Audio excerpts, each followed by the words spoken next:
Hello once again, everybody, and welcome to the Manny Diaz Show. Joe Zagacki with University of Miami head coach Manny Diaz, my broadcast partner Don Bailey Jr. The University of Miami coming off an impressive, gritty victory against Virginia Tech, 25-24. So, Coach, congratulations on that, and we have plenty of time to talk about Miami and Virginia Tech, but we have some other pressing matters to get to first. We're going to have the program on pause for a little bit, and the schedule is going to change a little bit here over the next couple of weeks, starting with this weekend's game against Georgia Tech. Yeah, we kind of knew that in 2020 we had to be ready for anything. We knew that going in, and here we are. Yeah, we're obviously not going to be able to play Georgia Tech this weekend. We just fell below the threshold of available players for us to be able to play safely.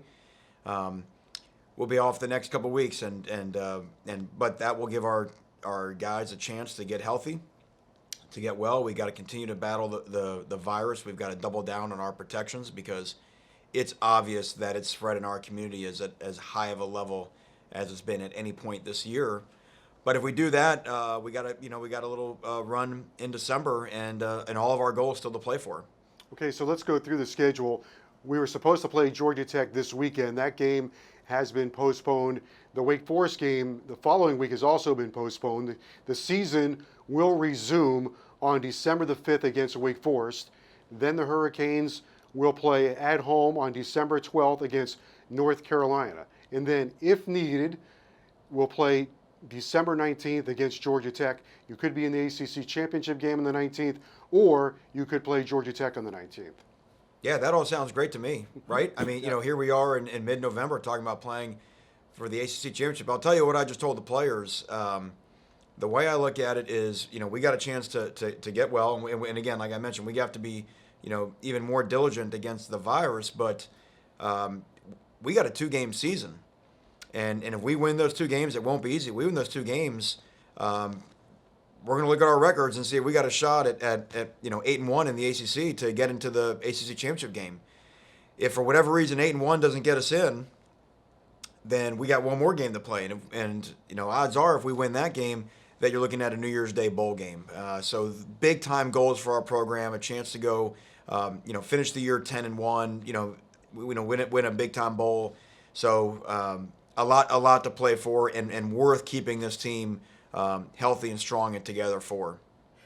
Manny, let's spend a few minutes on the health part of it. When I look back, you had 3 weeks ago you had a set of numbers, and then 2 weeks ago you had a set of numbers, and last week your numbers kept creeping higher and higher. But one thing that I think needs to be shared with everyone is the number of reps that had to be played by your team in this last week. Winning that football game was great, but you had Phillips playing 72 reps, you had Roche at 75. Usman I think he was in the game for 80 plus reps, and this is a guy that didn't really practice much prior to that and just came in and did it. It's an amazing feat of what they did, but you talk about health and safety. This pause may encourage these guys to get a little more healthy.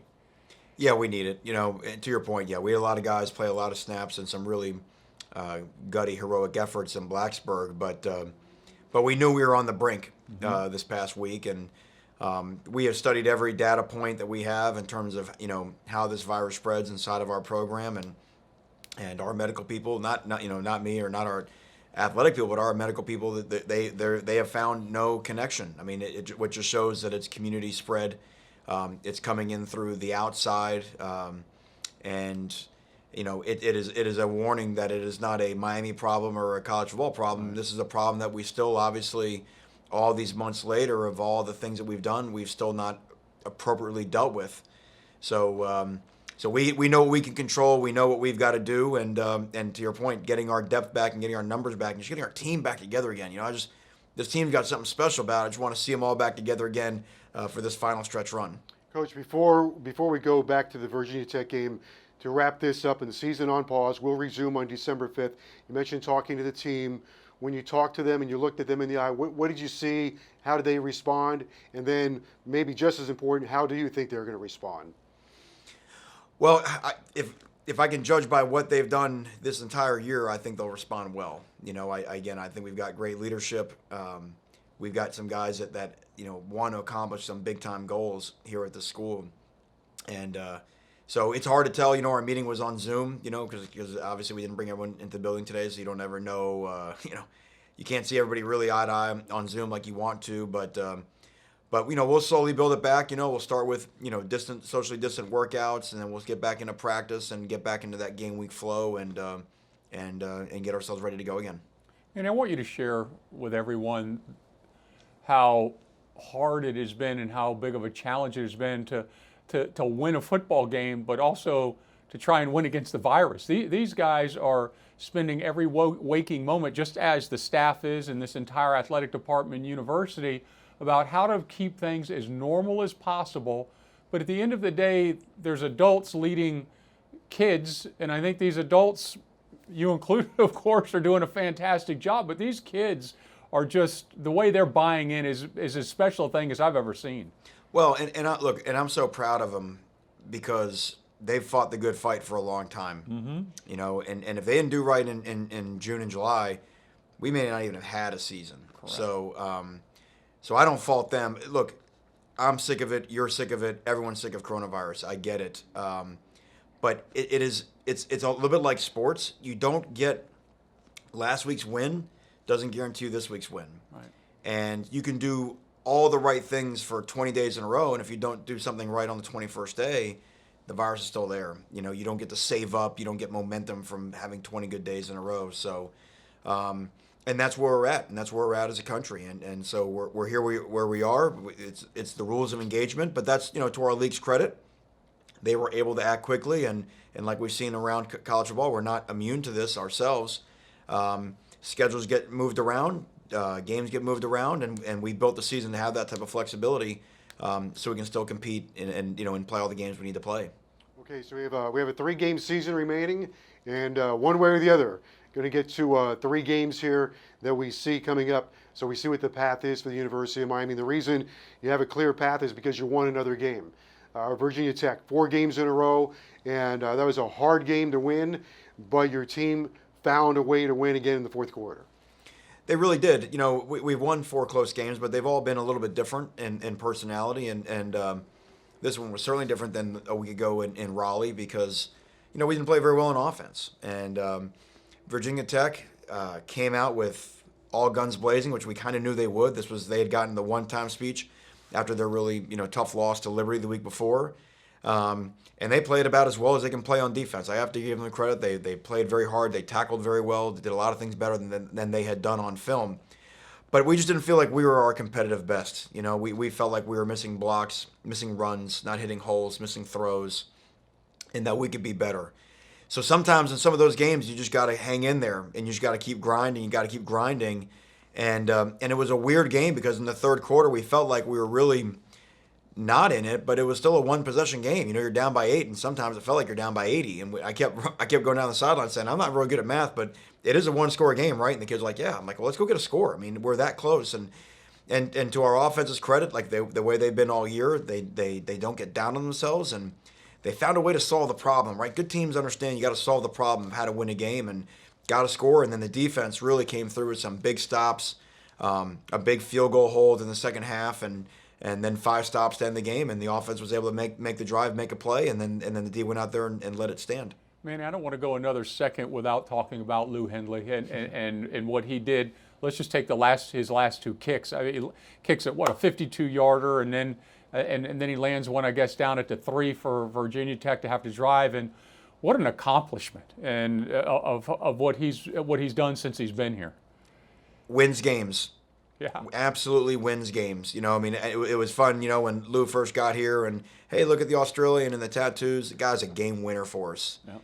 Jose Borregales is a game winner for us. And it doesn't have to be, it just shows you, for special teams, it doesn't always have to be the 1-second left kick, that everybody remembers. The field goals that Jose made during the game were huge. And the punts that Lou made, field position constantly, 2 down inside the 10-yard line, averaging, I think we were 49.5 net punt. It's 50 yards on a change of field position, and it's great to see those guys. They're such great guys. They work so hard at their craft, but it's so great to see them and our players believe that they have such a big influence on us winning the game. Virginia Tech was averaging 277 yards a game on the ground. They had 2 games of 300 yards, 5 games of 250 yards, and averaged 37 points a game. And you held them below all of that, 160 on the ground and 24 points.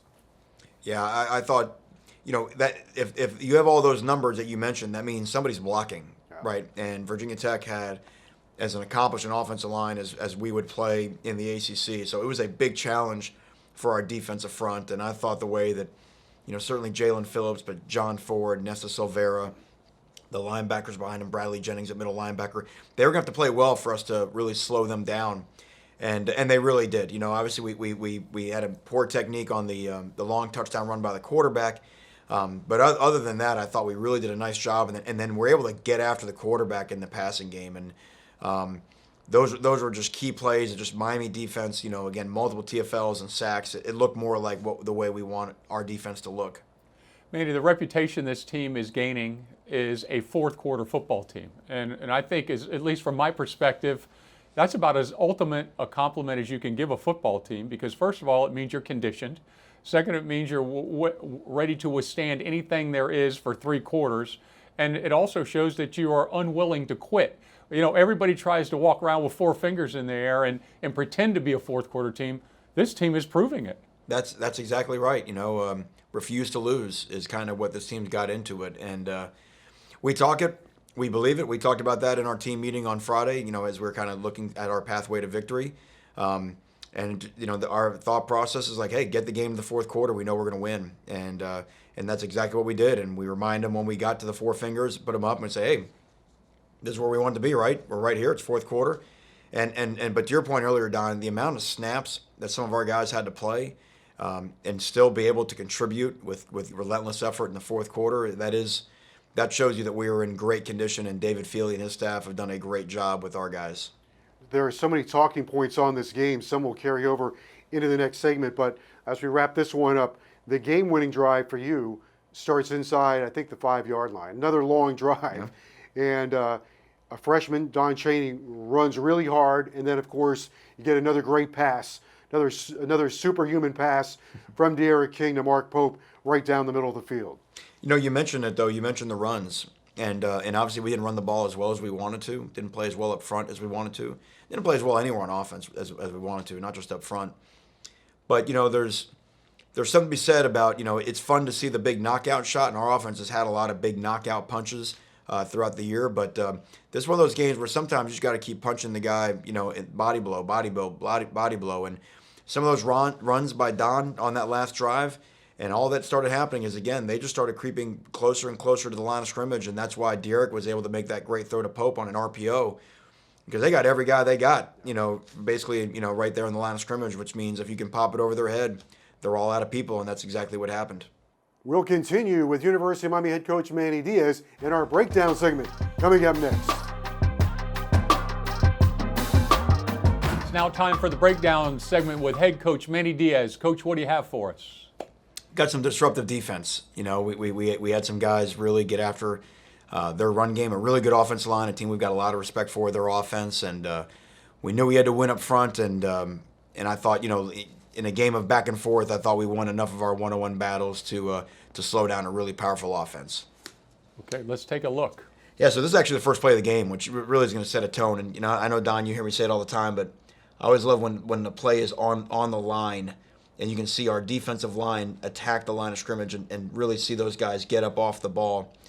So here it is right here, first play of the game. And watch Jalen Phillips and John Ford. They're trying to run an outside zone play. Their number one play, they run to the left side. And look how far back the penetration is on our defensive line. So imagine being the running back. The running back gets a football, and the first thing he sees 4 yards in the backfield is Jalen Phillips.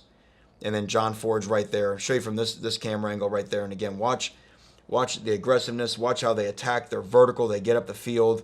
Jalen does a great job slipping the block. And then Bradley Jennings did a really nice job. Watch him slip right there into the gap. And he's able to come in and finish with an assist on the tackle as well. So always great to see a team meeting in the backfield. That means that you're playing great attacking defense when you got multiple helmets with U's on the side of it on top of the running back. But Coach, look at the follow-up. There's a ton of white shirts following the ball carrier as well, and I think that's something you talk about every single day, is making sure as many people as you can have around the football. Well, Gervin Hall plays safety. Watch where he came from on this play. He's running back here to be a deep middle player, and then all of a sudden comes back. You don't ever assume that someone else is going to make the play. You always run to be there for your teammates. There you go. So now a couple plays later in the game, this is a 3rd down and 2. Really important deal right here. So they turn and look to the sideline to get into a better play. And a great job right here. Blake Baker actually changes our blitz. We're going to blitz from the field, and he checks. And now we're going to bring a blitz from the boundary. So great job. They got a little screen play over here, but we're good on our numbers. So the quarterback's going to run the ball. And anytime the quarterback runs the ball, especially with Hooker, he's such a dynamic runner, you really got to win some battles up front. But they don't have anyone to block the corner. So there's Corey Couch, our great blitzer. He gets in there and wraps up. But watch from this camera and go, watch how many guys do a great job of defeating blocks. So John Ford's got a double team at Jade Silvera. He's going to win. Watch Quincy Roche wipe across that block as well. And then Jalen Phillips, it's a great hard edge. These are the plays. It's fun to see the sacks, but just bang, that's doing a job, right? So there's very little space for the quarterback to run right there. And then right when he does, Jade Silvera pops through, Roche, Ford, a lot of guys on the tackle. Big 3rd down stop, first drive of the game. Coach, Corey did not tip that off at all. I think that's a thing to bring to people's attention, is if you're just watching a wide copy of this game, you have no idea he's coming. Right, and normally what gives it away, the safeties line will give it away as well too. So it's a great show there by Amari Carter. He pops over there late to be able to cover the guy, and if you can hide your corner blitzes like that, they become a lot more effective versus the run and the pass. So now, speaking of pass, now eventually you try to get some people into passing situations, and this is another 3rd down and short, and Virginia Tech goes into an empty formation. They don't have any running backs back there, so we just sort of pop into a matchup 3-deep coverage right here, and again, so Hooker's going to look quickly to the boundary, and you can see we've got 3 over 2 over to the boundary, and then we've got 4 over 3 over there to the field. But they've got to, so they realize though that if you get all spread out, well then guess who's a runner? The quarterback's a runner. This is what I talk about. Everything you got defending college football right now is a run and a pass. So watch this center is going to break down the field to block the linebacker for a QB draw. Well, how do you defeat that? You got to cancel out some gaps. So watch what Jalen Phillips does right here, and John Ford. Watch these two guys work a little bit of a game. Boop. And watch this move on Jalen Phillips puts on 69 the tackle. Right back in through there. And right when Herndon says, oh, okay, I can't throw the pass, I'm going to take off and run. Boom, there he goes in 15 with the first sack of the game. A lot of effort out of Roche as well. He had nowhere to go. Hooker had nowhere to go. No, there's no doubt, and that's all a part of it. So it's a lot of guys doing their job, though, because if we didn't take away the pass, you know what I mean, then the pass would be incomplete. And so the defensive line, the linebackers, the secondary, everybody's doing their job on this play, and that's how you get a big-time stop on 3rd down. So, again, later in the game, and again, another 3rd down and 6. So, you play great offenses, you're trying to win, trying to get them to 3rd down. And so this is just a zone blitz. They've got a lot of crossing routes. They're expecting man coverage. So we're able to just kind of zone it all off. And all you're trying to do is get the quarterback off his first look. And Hooker's, getting, he realized all these bombs are going off in front of him. He's getting impatient. Again, nice job there of I think that's Hall, just kind of letting the crossing routes come back. You kind of got everything leveraged on the back end. So what's going on the front end? Well, again, against a mobile quarterback, a lot of times you like to have a lot of movement on your stunts up front to limit what? He doesn't see any escape lanes to get out of there. You're trying to keep him in the pocket. So watch the push here by Jade Silvera. And this is a great example where on sacks, the guy that gets the first pressure doesn't always get the sack, but he deserves a lot of the credit. So Silvera is going to just bull 61 right back into the quarterback right there, and he gets the quarterback off the spot. Now, who's next? Now watch the Corey Couch with a great up and under move. Him and Sam Brooks are going to work a little 2-man game, and you got a little Corey. Oh no, he's on the ground. Corey's on the ground. That's all right. Watch him just still clawing around. Look at him. He's clawing around. He actually grabs his ankle right there. Corey's got the ankle, and then Sam Brooks never stops playing. Bang, he's able to finish on the sack. So many guys being relentless, getting to the ball, and terrorizing a really, really good, really well-coached offensive line. Just like you say, Coach, effort is a decision. That's exactly right. And that's why Sam Brooks is the guy that ends up on the top of him. But look at everybody, look how excited Corey is. Everybody's got a role in it. So now some real big ones, okay? Fourth quarter, 1-point game, 3:26 left. You got to find a way to make something happen. And this is another great example of team defense that's going to end up in a sack, but a lot of guys got to do their job really well. Okay, so this is man-to-man coverage. Okay, so Jennings and Brooks, they've got the running back and they've got the tight end. So when the running back shoots out, you can see Jennings communicates to Brooks. They're going to push Sam out into the running back, and Jennings is going to take the tight end. So they actually they want to run a wheel on Sam Brooks. So the quarterback's first read is he's going to the wheel. And Sam does a great job. Look, he not only covers him, but see how he collisions the guy, and the running back is now out of bounds. So big time coverage play right there by Sam Brooks. Jennings takes the tight end. The next read is this under route right here. We'll watch. The under route right now, that belongs to Bubba Bolden, but because he pops underneath, okay, Gilbert Frierson is going to pick up the under route. So Gilbert picks up the under route. We've got a safety here, so you've got that doubled. You've got that doubled. We've got the under route. And again, once you get the quarterback off the first look, which he does. See the quarterback take his hand off the ball, wanted to go to the wheel, get him off the first look. Now your pass rush has a chance to eat. And that's when you got a guy like number 15. They do eat. So let's look at the rush. So again, there's a matchup again, 15 on their tackle. The whole idea, if you want to get all 5 guys out in the route, then then you got a bunch of one-on-one blocks in pass protection. And again, great job. Jalen's able to slap down the outside arm on the tackle. Boom, gets it right there. And then we always talk about, you got to be able to run the hoop. You got to be able to turn the corner. And the way you do that is you bring your upfield elbow towards the quarterback. You bring the upfield elbow to the quarterback. That turns your hips and allows you to turn that corner tight. And he does a nice job there. And even right here, Miller and Ford just pushing the pocket. Again, not giving Herndon easy escape lanes up the middle of the field. Humongous play right there in the game. Big time fourth quarter sack. And now with 44 seconds left, this is the final drive. And our offense did a really nice job of taking Virginia Tech all their timeouts, went away on our last drive on offense. And so we always say sacks in a 2-minute situation or in a 1-minute situation are gold, right? Because all the receivers are down the field. The clock is running. They got to all run back for the next play. So anytime you can get a sack in a 2-minute situation, it's gold. And I thought Blake Baker did an amazing job of mixing up blitzes and coverage on this last drive and keeping the quarterback uncomfortable. So again, we're just going to work a zone blitz right here. Quarterback wants to go to the boundary first, and we've got the boundary look taken away. He's trying to actually throw a double move. They got some double moves going on right here. But we've got all of our eyes on the quarterback. If the quarterback would have looked this way, you would have seen our coverage adjust in that direction. But we've got guys on top of all the deep routes. All right, so again, what's happened is you've got the coverage has taken the quarterback off the first look. Right. Okay, now your rush has a chance to win. So we'll dive into the end zone camera to see that. So again, what we're going to work on right here is a little bit of a twist game between these 3 people. So, Brooks starts inside, Roche is going to come inside there, and then we get the one-on-one matchup with Frierson and the running back. And Gilbert does a really nice job. He powers through the inside pad of the running back and is able to take the clearest path right here to the quarterback. But look at a guy like John Ford hunting and fighting right through there. And again, there's just nowhere for the quarterback to go. And then Frierson with a huge finish right here. Big time play, big time finish, really helps us secure the victory. So those are the type of plays you got to have. And it was fun to see that Miami defense with all the sacks, TFLs, play the type of the ball that we want to play. And boy, did we need it to get the win. Well, congratulations on your win, Coach. And that does it for the breakdown segment with our head coach, Manny Diaz. All right, Hurricane football will resume against Wake Forest on December the 5th. For University of Miami head coach Manny Diaz and my broadcast partner Don Bailey Jr., I'm Joe Zagacki. We'll see you next time right here on the Manny Diaz Show.